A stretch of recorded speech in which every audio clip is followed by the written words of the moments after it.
Hi everyone, Anglo-Indian Masala chops, which is a typical Anglo-Indian favorite, which can be enjoyed with pepperwater, rice or chapattis. Giving you the recipe in the description.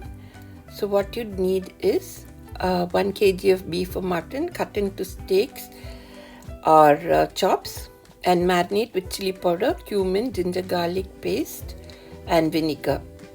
You leave aside for 1 hour and then you heat a little oil in a pan. Add the meat and fry till the pieces become firm. Also add the broken red chillies and cinnamon and pepper. Then you add sufficient water and bring to boil.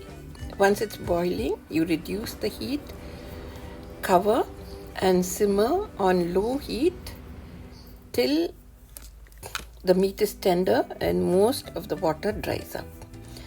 Okay, so at this stage what you do is you mix in your sliced onions. Just give it a nice stir, mix well, cook for a few minutes only so that the onions should be half cooked and still crunchy. And then your masala chops is ready.